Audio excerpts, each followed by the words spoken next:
Autoridade. Eclesiastes 8, do versículo 1 ao 9. Começando com Nimrod, Gênesis 10, versículo 8 e 9.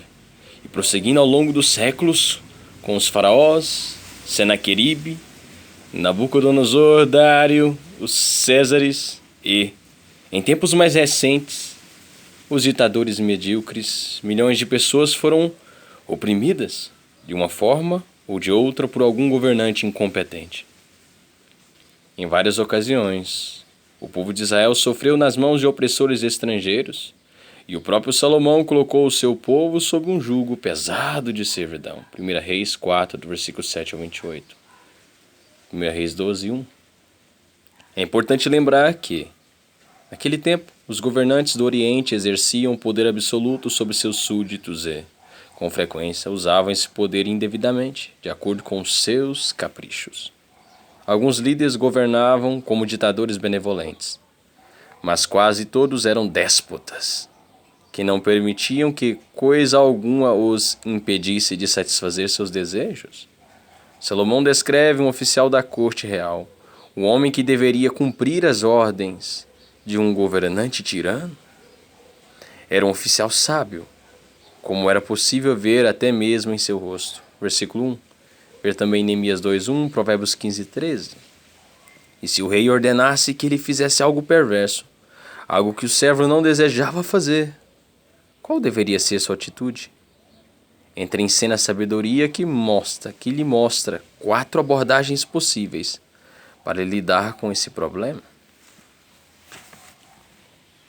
Desobediência.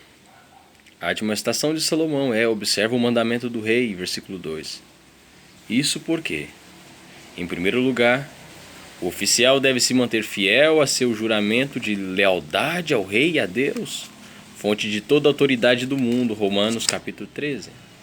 Ao desobedecer às ordens, o servo estaria quebrando a promessa que havia feita ao rei e a Deus, e este ato teria sérias consequências.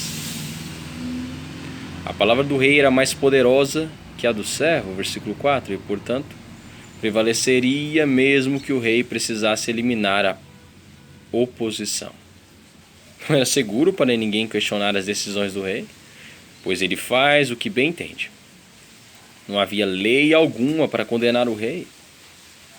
Em terceiro lugar, o oficial deveria obedecer às ordens a fim de não ser castigado. Versículo 5a. Afinal, sua obediência poderia acabar numa sentença de morte. Daniel, capítulo 4. Paulo usa uma argumentação semelhante em Romanos 13, versículo 3, versículo 4. Todos temos dificuldades suficientes, então por que criar mais problemas? Versículo 7. Além disso, uma vez que ninguém pôde prever o futuro, não há como saber qual será a reação do rei diante das decisões de seus servos. Uma coisa é certa: um dia a perversidade será julgada, versículo 8b. Nem mesmo os reis escaparão. Ninguém pode controlar o vento nem evitar o dia da sua morte. No hebraico, vento e espírito são a mesma palavra, e ninguém pôde ser dispensado do exército quando há uma guerra em andamento. Semelhantemente, ninguém pôde deter a execução inexorável da lei de Deus, pois aquilo que o homem semear, isso também ceifará. Gálatas 6:7. Sabei que o vosso pecado vos há de achar. Sabei que o vosso pecado vos há de achar. Números 32:23. Porém, suponhamos que o servo não possa, de modo algum, obedecer ao seu senhor. Nesse caso, deve considerar as outras possibilidades. Deserção, versículo 3a. Podemos ver o oficial saindo, desgostoso da presença do rei, entregando seu cargo na corte. Até mesmo essa atitude não é inteiramente segura, uma vez que o rei poderia se sentir ofendido e mandar castigar o homem de qualquer maneira. Porém, muitas pessoas pediram demissão ou renunciaram a um cargo a fim de manter sua integridade. Lembro-me de conversar com um operador de máquinas de opressão que saiu de um ótimo emprego numa gráfica de grande porte porque a empresa havia decidido começar a imprimir revistas pornográficas, perdeu seu salário, mas manteve seu caráter. Resistência 3b, versículo 3b. A oração. Nem te obstines em coisa má pode significar nem promova o plano perverso do rei ou não desenvolva num plano para depor o rei. Prefiro a segunda interpretação, pois combina com a primeira demonstração do versículo 3. O oficial deixa a presença do rei apressadamente. Encontra outros que se opõem ao monarca e juntos começam a conspirar contra a coroa.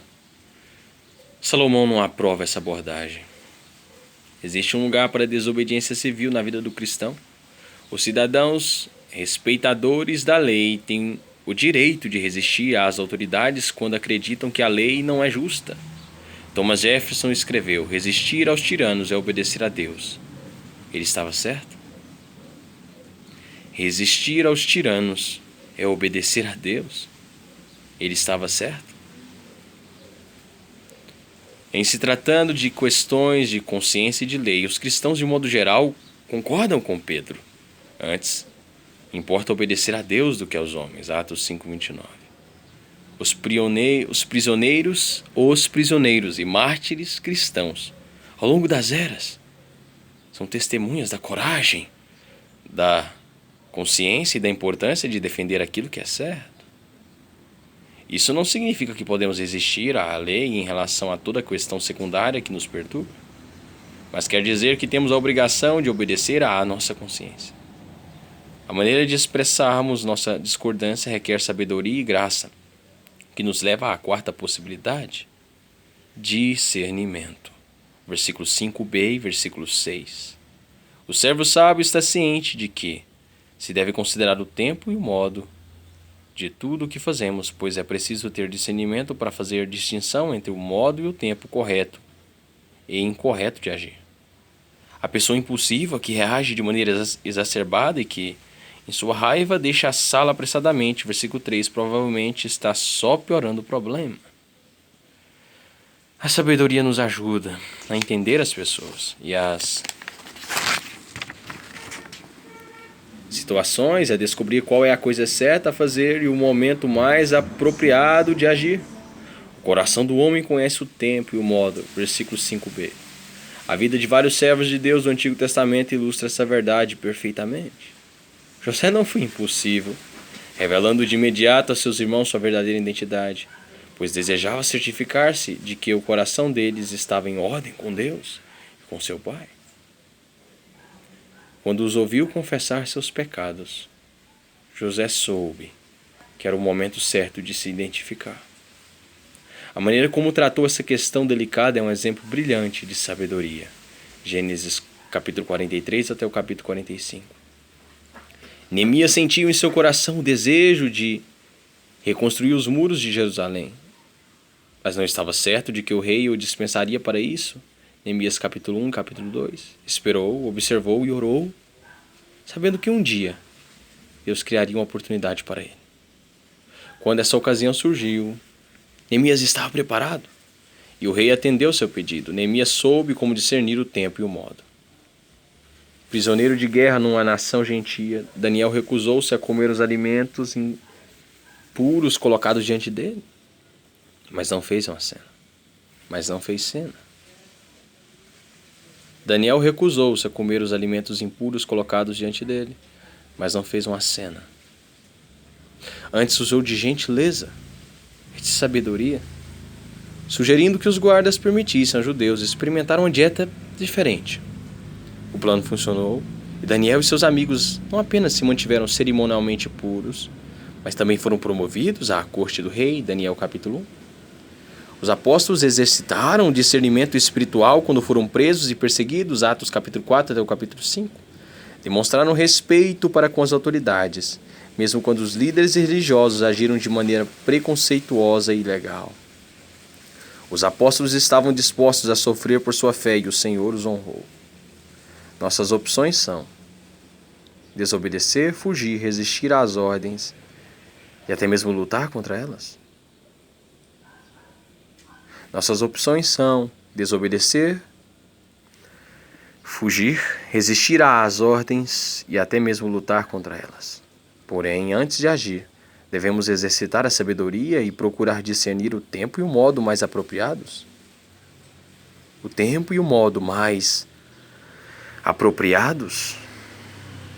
Não é fácil ser um cristão coerente neste mundo perverso, mas podemos pedir a sabedoria de Deus e recebê-la pela fé.